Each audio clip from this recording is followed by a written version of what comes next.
말씀 마태복음 5장 8절입니다. 마태복음 5장 8절 오늘도 이 말씀 암송하시길 바랍니다. 함께 마태복음 5장 8절 함께 봉독하시겠습니다. 만일 친절한 자는 복이 있나니 그들이 하나님을 볼 것이며. 아멘. 오늘은 여섯째 복입니다. 마음이 청결한 자의 복에 대해서 말씀을 받겠습니다. 오늘도 말씀을 받기 전에 첫 번째 복부터 다섯째 복까지 한번 암송을 하겠습니다. 계속해서 암송을 하면서 마음에 새기고 또 묵상할 수 있기를 바랍니다. 신명기 시작. 신명이 가난한 자는 복이 있나니 천국이 그들의 것이며 애통하는 자는 복이 있나니 그들의 기도를 받을 것이며 온유한 자는 복이 있나니 그들의 땅을 기업으로 받을 것이며 의에 즐거워 받는 자는 복이 있나니 그들의 영광을 것이며 긍휼히 여기는 자는 복이 있나니 그들의 긍휼히 여김을 받을 것이며. 아멘. 오늘은 그 다음에 이어서 마음이 청결한 자는 복이 있나니 그들이 하나님을 볼 것이며 하는 부분입니다. 요즘은 그런 말을 잘 쓰지 않습니다만 불과 몇 년 전만 해도 얼짱이다, 몸짱이다 그런 말들이 참 많이 있었어요. 얼짱이라는 말은 얼굴이 최고라는 말입니다. 얼굴 예쁜 사람을 얼짱이다. 또 몸짱이라는 말은 몸매 좋은 사람을 이야기하지. 얼굴만 예쁘면 다 용서가 된다는 그런 말까지 공공연하게 하지 않습니까? 몸매만 좋으면 무슨 일이든지 다 용납할 수 있다는 것입니다. 외모 지상주의지요. 외모가 전부라는 것입니다. 미모를 최고의 가치로 여깁니다. 이런 외모 지상주의 시대에 우리 믿는 사람들도 혹시 모든 것을 외모로 판단하고 평가하고 있지는 않습니까? 우리도 겉모습만 보고 사람들을 판단하지는 않습니까? 우리도 겉으로만 보고 사물의 좋고 나쁨을 평가하고 있지는 않습니까? 이런 면에서 우리는 오늘 예수님의 음성을 통해서 다시 한번 도전을 받을 필요가 있습니다. 예수님은 뭐라고 말씀하십니까? 그 8절 말씀을 다시 한번 같이 읽으시겠습니다. 같이 시작. 마음이 청결한 자는 복이 있나니 그들이 하나님을 볼 것이며. 아멘. 예수님은 마음이 청결한 자가 복이 있다 이렇게 말씀하시지요. 세상은 얼굴 예쁜 것이 최고요, 아름다운 몸매가 최고요, 외모를 최고의 가치로 여기지만 그러나 하나님은 마음을 보십니다. 겉모습보다는 마음을 보십니다. 그리고 마음에 청결한 자가 복이 있다 이렇게 말씀합니다. 하나님은 몸짱이 아니라 영짱을 보십니다. 심령이 아름다워야 되지. 하나님은 믿음짱을 보십니다. 믿음이 좋은 사람이 최고입니다. 하나님은 심장을 보십니다. 마음이 예뻐야 하나님께 복을 받습니다. 마음이 청결한 자는 복이 있나니 그럼 마음이 청결한 사람이 되시기를 바랍니다. 우리는 하나님께서 다윗을 선택해 하시고 다윗에게 기름 붓게 하신 이야기를 잘 알고 있지요. 사울 왕이 하나님의 마음에 들지 않았습니다. 그가 교만해진 것이지요. 그때 하나님은 선지자 사무엘에게 말씀하셨습니다. 사무엘아, 내가 사울을 버렸다. 내가 이새의 아들을 왕으로 세울 것이다. 그러면은 이새의 집으로 가서 내가 지목하는 그 사람에게 기름을 부어 다음 왕으로 삼도록 해라. 그래서 사무엘이 이새의 집으로 갑니다. 이새의 집으로 가서 그 아들들을 다 불러 모으게 했습니다. 그리고 장남부터 차례차례 한 사람씩 사무엘 앞을 지나가게 합니다. 사무엘이 앉아있고 그 앞으로 장남부터 시작해서 한 명씩 지나가게 했습니다. 근데 사무엘이 첫 번째 지나가는 아들 장남을 보는 순간에 생각했습니다. 아, 바로 이 사람이 하나님께서 기름 부으실 왕감이구나. 사무엘상 16장 6절에 사무엘이 엘리압을 보고 마음에 이르기를 여호와의 기름 부으실 자가 과연 주님 앞에 있도다 하였더니 과연 주님 앞에 있도다. 과연 이 사람이 하나님께서 기름 부으실 왕감이다. 사무엘이 엘리압을 딱 보는 순간에 다른 사람 더 볼 필요가 없다고 생각했습니다. 엘리압이 얼마나 멋있게 생겼는지, 얼마나 아름답게 생겼는지, 과연 여호와 하나님께서 기름 부으실 자가 이 엘리야 외에 누가 있겠느냐 그렇게 생각했던 것입니다. 그런데 하나님은 뭐라고 말씀하셨습니까? 사무엘상 16장 7절에 여호와께서 사무엘에게 이르시되 그의 용모와 키를 보지 말라. 내가 이미 그를 버렸노라. 내가 보는 것은 사람과 같지 아니하니 사람은 외모를 보거니와 나 여호와는 중심을 보느니라 하시니라. 아멘. 내가 보는 것은 사람과 같지 아니하니 내 기준은 사람과 다르다는 것이죠. 나는 사람이 보는 것처럼 보지 않는다는 것입니다. 여러분, 하나님께서 보시는 하나님의 기준은 무엇입니까? 사람은 외모를 보거니와 나 여호와는 무엇을 본다고요? 중심을 보느니라. 중심을 보느니라. 그래서 이새의 아들 7명을 다 사무엘 앞으로 지나가게 했습니다. 근데 그 중에 기름 부을 자가 없었습니다. 하나님께서 기름 부으라고 지정해 지목해 주는 자가 없었습니다. 그래서 사무엘이 이새에게 묻지요. 당신의 아들이 다 여기 있습니까? 당신의 아들들을 다 여기 불러 모았느냐 묻습니다. 그저 이새가 대답합니다. 아직 막내가 남았는데 그는 양을 지키고 있습니다. 그래서 가서 막내를 데리고 왔는데 하나님은 이가 그니 그가 일어나 그에게 기름을 부으라고 사무엘에게 말씀하셨습니다. 이 막내가 바로 다윗이지요. 아버지 이새는 그의 다른 아들을 다 불러 모으면서 설마 다윗이 이스라엘 왕으로 택함을 받겠는가 생각했습니다. 그래서 네 아들을 다 불러 모으라고 할 때에 다윗은 아예 부르지도 않았습니다. 근데 하나님은 아무도 기름 부음 받으리라고 생각하지 않았던 그 다윗을 왕으로 택하셨습니다. 그리고 다윗의 머리에 기름을 부으셨습니다. 하나님은 중심을 보신 것이지 사람은 용모를 보고 키를 보고 서열을 보았지만 하나님은 마음을 보신 것입니다. 여러분, 하나님은 우리의 마음을 보십니다. 그러니 하나님 앞에서는 얼굴 예쁜 얼짱이 복이 있는 것이 아니라 몸매 좋은 몸짱이 복이 있는 것이 또 아닙니다. 돈 많은 돈짱이 복이 있는 것도 아니죠. 많이 배운 지식장이 복이 있는 것도 아닙니다. 하나님은 마음이 청결한 자에게 복을 주십니다. 마음이 청결한 자는 복이 있나니 그들이 하나님을 볼 것입니다. 여러분의 지금은 연세도 많이 드시고 몸도 많이 늙었지만 아마 여러분의 결혼식 사진을 꺼내서 다시 본다면 그때는 모두가 다 얼짱이고 몸짱들이었을 것입니다. 그러나 지금은 아니지. 지금은 주름도 많이 생기고 여기저기 검버섯도 많이 붙었고 또 살도 많이 붙었습니다. 그래도 행복하지 않습니까?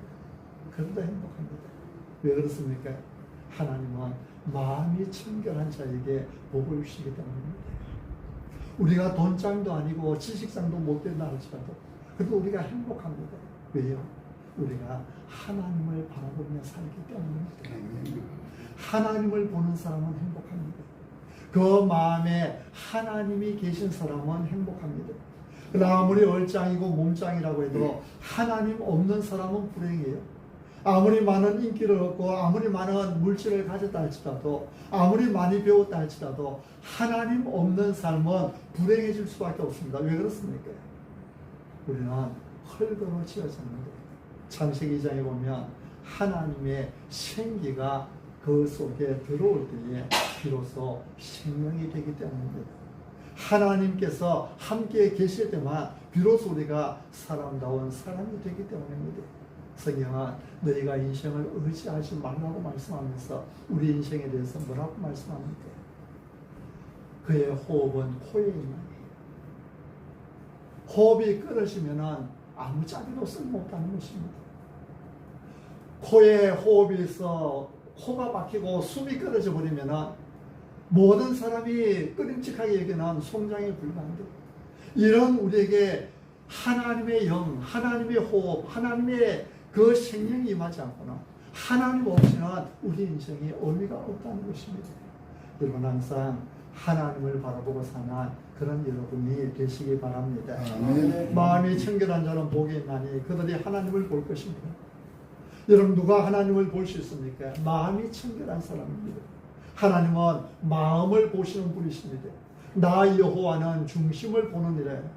하나님은 우리의 심장 폐부를 살피시고 우리의 중심을 보시는 분이십니다. 그러므로 여러분 항상 하나님 앞에 청결한 마음을 갖고 나가시길 바랍니다. 아멘. 우리가 심령이 가난한 자에서부터 보아왔듯이 우리는 그 기가 막힐 웅덩이와 수렁에 빠졌던 사람들입니다. 죄의 수렁에 빠져서 우리 힘으로 빠져나올 수 없던 자였습니다. 하나님 앞에 울 수밖에 없던 자였습니다. 이런 우리에게 하나님께서 찾아와 주셨고 예수 그리스도의 십자가 안으로 우리를 구원해 주셨고 우리의 모든 죄와 허물에서 우리를 정결하게 해주셨습니다. 우리의 마음을 이제 깨끗하게 만들어 주셨습니다. 이제 우리가 하나님 앞에 살기는 하나님께서 용서해 주시고 사해 주신 우리의 마음을 계속해서 청결하게 갖고 나가는 것이죠. 마음이 청결하다는 말은 무슨 말입니까? 청결하다는 말에는 두 가지 뜻이 있습니다. 우선은 말 그대로 깨끗하게 하는 것을 말합니다. 우리 몸에 있는 눈은 하루에 25,000번 정도를 깜빡인다고 합니다. 3초에 한 번을 깜빡인다는 것이죠. 깜빡거리면서 눈물샘에서 나온 그 깨끗한 눈물액으로 안구를 계속해서 씻어내는 것입니다. 그래서 작은 먼지 하나라도 남아있지 않도록 깨끗하게 합니다. 그래서 우리가 밝게 볼 수 있는 것입니다. 청결이라고 하는 말은 바로 우리 눈을 이런 식으로 닦는 것처럼 깨끗하게 한다는 말입니다. 우리는 경험적으로 잘 알고 있지 않습니까? 죄는 마음을 더럽게 한다는 사실을. 남을 한번 미워해 보십시오. 마음이 침침해지고 그렇게 되면 하나님이 점점 흐릿하게 보입니다. 정오를 가지고 다른 사람을 대해 보십시오. 마음이 달라집니다. 용서하지 못하고 마음속에 계속 미움의 불길이 타오르면 그 마음의 눈은 어두워집니다. 그래서 하나님께서 우리에게 주시는 권면의 말씀이 무엇입니까? 원수를 미워하지 말라는 것이죠. 원수를 사랑하고 그를 위해서 축복하라는 것입니다. 여러분 내게 원수같이 생각되는 사람이 있을수록 그를 위해서 더 축복하고 기도하십시오. 그것이 결국은 나를 위한 것입니다. 내 마음이 깨끗해지는 것입니다. 내 마음에 어둠이 가득 차게 되면 마음의 눈이 어두워지게 되면 하나님이 안 보입니다. 마음의 업욕을 품으면 마음이 더러워집니다. 그러면 누가 안 보입니까? 하나님이 안 보입니다. 아무리 하나님을 알고 있어도 마음이 더러워지면 안 보이는 것입니다. 눈에 백내장이 끼면 흐릿하게 잘 보이지 않는다고 하죠. 안과에 가서 백내장을 걷으면 수술을 받으면 세상이 다시 보인다는 것입니다. 눈을 새로 뜬 것 같다고 하는 그런 이야기들을 연세 많으신 할머니, 할아버지들이 종종 하는 것을 듣습니다. 눈에 있어도 백내장이 덮이면 이렇게 잘 보이지 않는 것과 같습니다. 마음이 더러워지면 하나님께서 내 옆에 계신데도 하나님께서 내 앞에 계신데도 보지를 못합니다. 마음이 깨끗해야 하나님 앞에 나아갈 수 있습니다. 마음이 깨끗해야 하나님을 볼 수 있습니다. 마음이 더러워지면 더러워질수록 하나님은 점점 더 멀어지게 됩니다. 마음이 청결하다는 말은 바로 마음을 깨끗하게 한다는 이야기입니다. 청결함의 두 번째 의미는 마음이 갈리지 않는 것입니다. 다시 말하면 이중적이지 않는 마음, 위선적이지 않는 마음이 청결입니다. 마태복음 6장 24절에서 주님은 이런 말씀을 하십니다. 한 사람이 두 주인을 섬기지 못할 것이니 혹 이를 미워하고 저를 사랑하거나 혹 이를 중히 여기고 저를 경히 여깁니다. 너희가 하나님과 재물을 겸하여 섬기지 못하느니라. 무슨 말씀입니까? 마음이 갈라지면 하나님을 섬길 수 없다는 것입니다. 마음이 나누어지면 하나님이 안 보인다는 것이죠. 하나님께 마음을 조금 주어다. 또 세상에 나와서는 돈에 마음을 주는 그렇게 살면 그 마음이 갈라지게 되죠. 하나님과 재물로 갈라지게 됩니다. 하나님을 똑바로 보아야 될 신령한 눈을 가지고 세상적인 것들을 추구하면 마음이 갈려서 하나님이 안 보입니다. 청결하지 못하기 때문입니다. 두 가지 생각을 한꺼번에 갖고 있으니 그 마음이 하나님 보시기에 청결하지 못한 것입니다. 눈을 감으나 떠나 하나님을 보면서 살기를 원합니까? 청결해야 됩니다. 마음이 갈라지면 안 됩니다. 여러분, 하나님 보기를 원하십니까? 하나님을 보고 싶고 하나님께 더 가까이 다가가서 하나님을 알고 싶은 그런 마음이 있습니까? 그러면 마음을 깨끗하게 해야 됩니다. 두 마음을 품으면 안 됩니다. 마음이 갈라지게 해서는 안 됩니다. 그래야 하나님을 보나 행복한 자가 될 수 있는 것입니다. 예수님께서는 이렇게 마음을 청결하게 하여 하나님을 보는 자가 복이 있다고 말씀합니다. 마음이 청결한 자는 복이 있나니 그들이 하나님을 볼 것입니다. 마음이 청결해서 하나님을 보는 사람, 그 사람이 복이 있고 그 사람이 행복하다는 것입니다. 여러분, 한번 생각해 보십시오.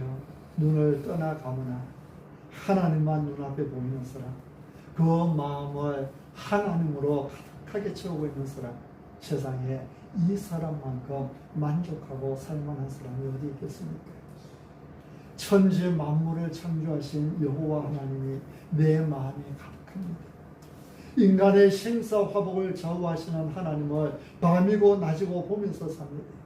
죽은 자도 살리시고 없는 것 가운데서 있게 하시는 전능하신 하나님이 항상 내 눈앞에 계십니다. 우리가 그처럼 하나님의 임재 의식을 가지고 매일매일 사는 사람이라고 한번 생각해 보십시오. 우리를 두렵게 할 것이 천하에 어디 있겠습니까? 하나님이 보이는 사람을 누가 두렵게 만들겠습니까? 그 사람의 마음에 어떻게 불만이 쌓일 수 있겠습니까? 모든 것에 모든 것 되시나 만유의 만유가 되시는 하나님이 그 눈을 가득히 채우고 있는데 무엇이 불만이겠습니까? 그 사람이 어떻게 좌절하고 앉아서 탄식할 수 있겠습니까? 하나님 안에는 좌절이 없습니다. 절망이 없습니다. 그 하나님을 보면서 사는데 그 사람을 누가 끌어안쳐서 탄식하게 만들겠습니까? 그러므로 주님은 하나님을 보는 자가 복이 있다, 하나님을 보는 자가 행복하다 말씀하시는 것입니다. 우리 모두 이런 삶을 살았으면 좋겠습니다. 아멘.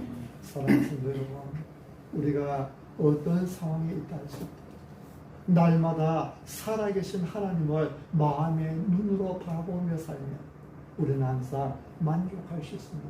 항상 감사하고 항상 웃고 항상 찬송하며 살 수 있습니다.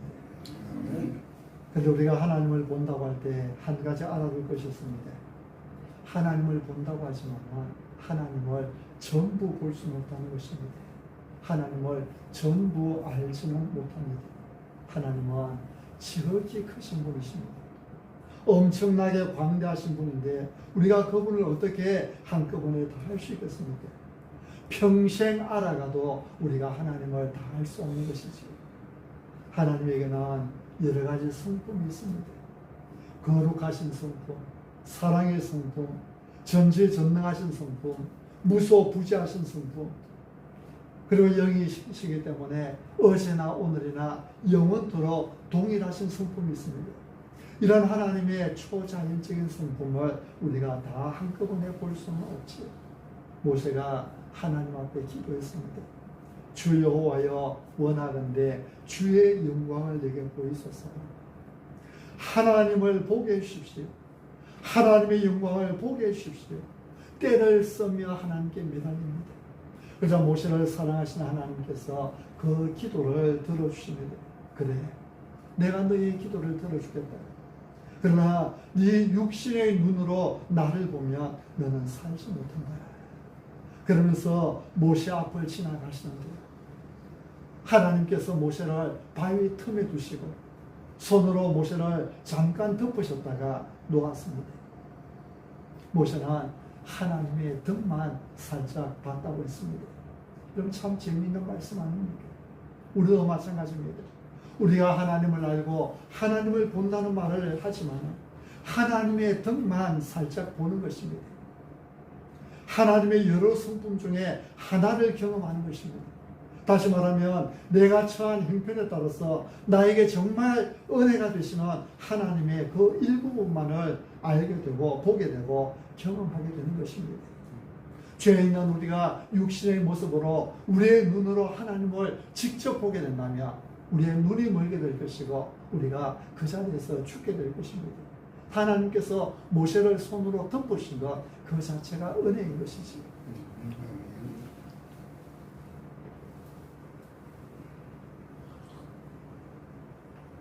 아브라함은 75살에 하나님께 놀라운 약속을 받았습니다. 내가 너로 큰 민족을 이루고 내게 복을 주어 내 이름을 창대하게 하리니 너는 복이 될지라. 하나님 아브라함에게 내가 너를 통해서 너를 가지고 큰 민족을 이루게 하겠다 이렇게 말씀하셨습니다. 이런 큰 민족이 그냥 이루어집니까? 아브라함이 아들을 낳고 그 아들이 또 아들을 낳고 아들을 낳고 그렇게 해서 자녀가 점점 불어나 큰 민족이 되는 것이지. 그래서 큰 민족을 이루게 하겠다는 약속은 자녀를 크게 번성하게 해주시겠다는 그런 약속입니다. 그럼 아브라함의 나이가 지금 75세입니다. 아브라함의 나이를 본다면 이 약속이 이루어지려고 하면 적어도 1, 2년 안에 아들을 주셔야 마땅하지 않습니까? 그런데 하나님은 25년 동안을 더 기다리게 하셨습니다. 25년 동안을 가만히 계셨습니다. 기가 막힌 시련 아닙니까? 아브라함 자신도 몸이 늙어가고 아내도 몸이 늙어갑니다. 분명히 주신다고 하셨는데 하나님은 가만히 계시고 세월만 흐르는 것입니다. 드디어 아브라함도 늙었고 아브라함의 아내 사라는 여성의 생리가 끊어졌다고 성경은 말씀합니다. 여러분, 이럴 때 아브라함이 바라본 하나님은 어떤 하나님일까요? 로마서 4장 17절에 그가 믿은 바 하나님은 죽은 자를 살리시며 없는 것을 있는 것으로 부르시는 이시니라 그 말씀합니다. 아브라함은 그 하나님을 바라본 것입니다.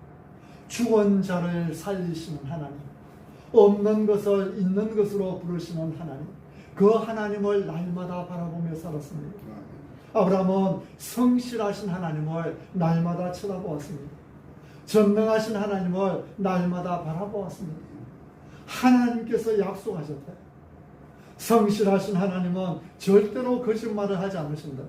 그러므로 그 하나님은 반드시 내게 아들을 주실 것이다. 그 아들을 통해서 나의 자자손손 번성하게 해주실 것이다.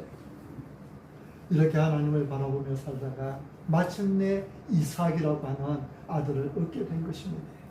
다윗은 어떻습니까? 다윗은 왕이 되기 전에 사울에게 쫓겨다니면서 얼마나 힘든 세월들을 보냈습니까?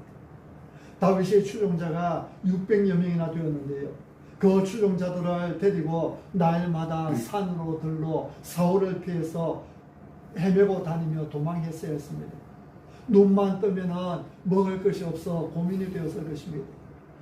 자신의 목숨뿐만 아니라 자기를 추종하는 그 600명의 사람들, 어디서 양식을 구해서 그 광야에서 이 600명들을 어떻게 먹여 살려 나갈 것인가 고민이 되지 않았겠습니까?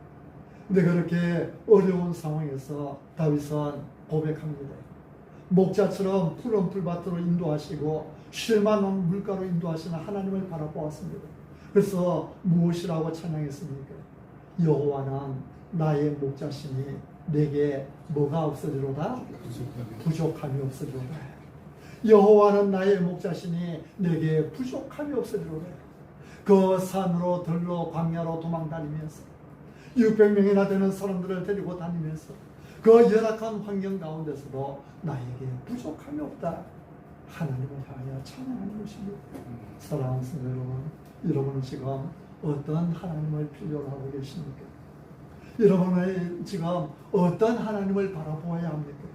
날마다 어떤 하나님을 알고 그 하나님을 보면서 살아야 합니까? 그 하나님이 눈에 보이십니까? 아브라함처럼 눈에 보이십니까? 다윗처럼 날마다 그 하나님을 보면서 사십니까? 그렇다면 여러분은 승리할 것입니다. 그렇다면 여러분은 성공할 것입니다. 여러분, 건강한 신앙생활은 무엇입니까? 거룩하신 하나님을 보고자 하는 열정의 연속입니다. 건강한 신앙생활은 무엇입니까? 하나님을 더 많이 알고자 하는 갈망의 연속입니다. 우리가 왜 창조되었습니까? 하나님을 알기 위해서입니다. 하나님을 찬양하기 위해서입니다. 우리가 왜 살고 있습니까? 거룩하신 하나님을 알기 위해서입니다. 영생이 무엇입니까? 요한복음 17장에 영생은 하나님을 아는 것이라고 했습니다. 이 세상에서 하나님을 더 잘 알고 그 하나님을 더 사랑하고 그 하나님을 더 섬기고 그 하나님을 더 가까이 보는 것, 이것보다 더 좋은 일이 어디 있겠습니까? 그러므로 여러분 겸손하게 겸허하게 우리 자신을 돌아보십시오. 신앙생활을 하면서 왜 사는 게 힘들게 느껴집니까? 하나님이 안 보이기 때문입니다. 왜 우리가 날마다 힘을 잃고 주지 않습니까? 나의 힘이 되시는 하나님이 보이지 않기 때문입니다. 하나님이 보여도 희미하게 보이기 때문이지요. 하나님을 뚜렷하게 보지 못하니 힘없이 신앙생활을 할 것입니다. 하나님이 보이지 않으니 가정이 힘들고 자녀가 힘들고 사업이 힘들고 어려운 것입니다. 하나님이 보이지 않으니 힘든 시기를 견디지 못하고 주지 않고 마는 것입니다. 마음이 청결한 자는 복이 있나니 그들이 하나님을 볼 것입니다. 참된 행복은 마음을 깨끗하게 하는 데 있습니다. 근데 마음의 청결은 하나님께서 행하시는 것입니다. 하나님께서 우리의 죄를 다 씻으실 때에 마음이 깨끗해지셨죠. 그리고 그 하나님께서 우리 속에 찾아오셔서 우리의 마음을 날마다 새롭게 해주실 때에 우리는 하나님 앞에 청결한 마음을 가지고 살아갈 수 있는 것입니다. 그럼 사람들이 악해지는 이유를 환경 탓으로 돌립니다. 좋은 환경에서 살면 선한 사람이 될 수 있다는 것입니다. 어려서부터 부모 잘못 만나서 친구 잘못 만나서 이런저런 좋지 못한 환경 속에서 온갖 상처 속에 살다 보니 그 상처를 해결하지 못해서 내가 이렇게 악해진다는 것이죠. 근데 여러분, 아담이 그 완벽한 에덴 동산에서 죄를 지은 것은 환경이 나빠서였습니까? 환경 때문에 아니지. 또 어떤 사람들은 사람이 많이 배우면 선하게 될 것이라고 합니다. 아니지. 어떤 사람은 자신이 가진 그 넘치는 지식을 가지고 남들 사기치는 데 사용을 합니다. 교육이 우리의 마음을 청결하게 하는 것이 아니라는 것입니다. 구약성경 에스겔서 36장 26절에서 하나님은 말씀하십니다.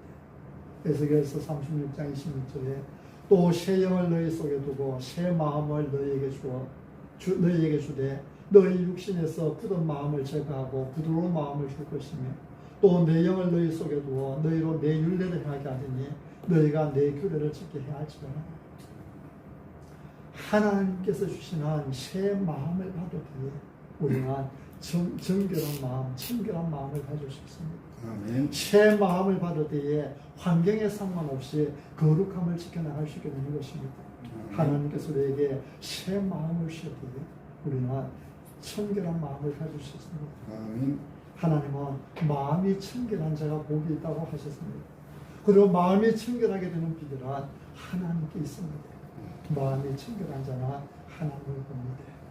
우리가 날마다 하나님을 바라보고 살면 우리 마음이 청결해집니다. 마음이 청결하여 하나님을 보는 사람은 진정 행복한 사람입니다. 여러분, 세상을 보지 마십시오. 세상에 속습니다. 사람을 보지 마십시오. 사람에게 실망합니다. 오직 하나님만 보면서 살아야 됩니다. 하나님을 더 가까이 보면서 살아야 됩니다. 그것이 우리가 승리하는 비결입니다. 날마다 하나님을 쳐다보며 사는 사람은 세상의 요동쳐도 실망하지 않습니다.